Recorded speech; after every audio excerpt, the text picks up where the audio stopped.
Assalamualaikum warahmatullahi wabarakatuh. Baiklah, saat ini kita akan mempelajari tentang prinsip ekonomi yang ketiga, yaitu People Think at the Margin. Sebelumnya saya akan memperkenalkan diri. Saya Jimmy Hamka dari Prodi Ekonomi Pembangunan. Prinsip ekonomi adalah panduan dalam kegiatan ekonomi untuk mencapai perbandingan rasional antara pengorbanan yang dikeluarkan dan hasil yang diperoleh. Prinsip ekonomi berlaku dalam 3 kegiatan ekonomi, yaitu produksi, distribusi, dan konsumsi. Prinsip ekonomi adalah berusaha dengan pengorbanan sekecil-kecilnya untuk memperoleh hasil tertentu atau dengan pengorbanan tertentu hingga memperoleh hasil yang maksimal.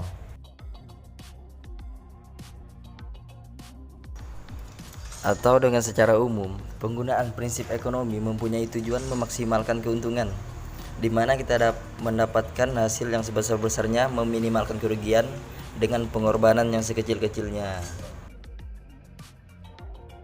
Baiklah, saat ini kita masuk ke prinsip ekonomi yang ketiga, yaitu People Think at the Margin. Prinsip ekonomi yang ketiga ini berbicara mengenai pikiran rasional seseorang. Orang yang rasional tentu akan berpikir bahwa setiap kenaikan pendapatan akan diikuti dengan kenaikan biaya. Seseorang akan berpikir secara rasional untuk mendapatkan keuntungan dan apa yang menjadi kerugian dari kesempatan yang dipilih. Jadi, gampangnya seperti ini. Orang akan membuat keputusan dengan cara membandingkan antara keuntungan marginal dan biaya marginal, di mana keuntungan marginal itu harus lebih banyak dari biaya marginal.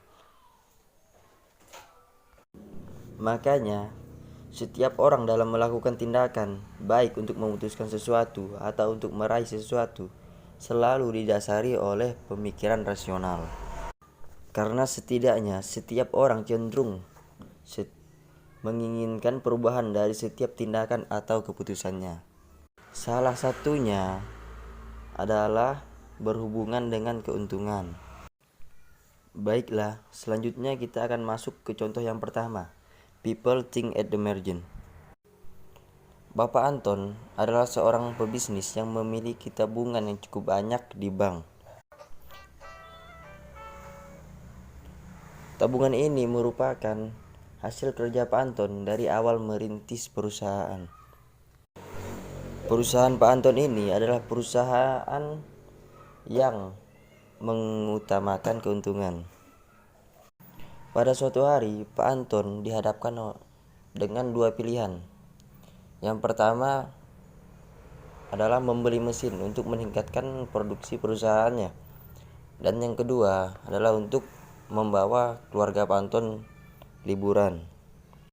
Di sini, Pak Anton harus berpikir rasional, di mana jika Pak Anton menggunakan uangnya untuk membawa keluarganya liburan, maka Pak Anton tidak akan dapat membeli mesin yang diperuntukkan untuk memperbesar produksi perusahaannya. Dan tentunya Pak Anton akan berpikir untuk membeli mesin agar dapat meningkatkan keuntungan dari perusahaannya. Yang mana jika Pak Anton membeli mesin untuk meningkatkan keuntungan perusahaannya, maka di masa yang akan datang Pak Anton dapat membawa keluarganya liburan. Baiklah, untuk contoh yang kedua dari prinsip ekonomi yang ketiga ini, misalnya ada seorang mahasiswa terdaftar di sebuah institusi pendidikan luar negeri selama 1 tahun. Nah, apakah dia akan mengambil 1 tahun tambahan dengan maksud akan mendapatkan izin tetap tinggal? Nah, dengan diperolehnya izin tinggal tetap di negara tersebut, tentu saja siswa tersebut akan memberikan keuntungan lebih. Misalnya dia akan mendapatkan pekerjaan lebih bagus di luar negeri daripada di negara asalnya. Namun, perlu digarisbawahi bahwa dia harus mempertimbangkan kerugian yang bisa terjadi dari keputusan yang telah dibuatnya. Contohnya seperti biaya hidup di luar negeri. Mungkin seperti itu. Baiklah, selanjutnya kita akan masuk ke contoh yang ketiga dari prinsip yang ketiga, people think at the margin, dimana jika di dompet kamu cuma ada uang 10.000 dan kamu sangat kelaparan, beruntungnya saat di jalan kamu melewati ada dua rumah makan murah. Yang pertama ada warteg dan selanjutnya rumah makan Padang. Dengan uang 10.000 rupiah yang ada di kantong kamu itu, kamu akan mendapatkan dua kombinasi makan siang. Yang pertama itu kamu akan mendapatkan nasi ditambah ikan goreng, ditambah tempe dan es teh di warteg. Sedangkan di tempat satunya kamu akan mendapatkan nasi Padang ditambah gulai ayam, ditambah tempe dan air putih di rumah makan Padang. Dan pertanyaannya, kira-kira kamu akan pilih yang mana? Nah, dalam teori ekonomi mengatakan bahwa dengan kendala tertentu kamu akan memilih yang memberikan utilitas paling besar buat kamu. Dan selanjutnya akan timbul pertanyaan, yaitu utilitas itu apa sih? Simpelnya, utilitas itu mirip dengan kepuasan yang kamu dapatkan ketika mengkonsumsi suatu barang. Semakin kamu puas, semakin kamu senang, semakin besar utilitas yang akan kamu dapatkan. Dengan kata lain, utilitas ini seperti sebuah kepuasan.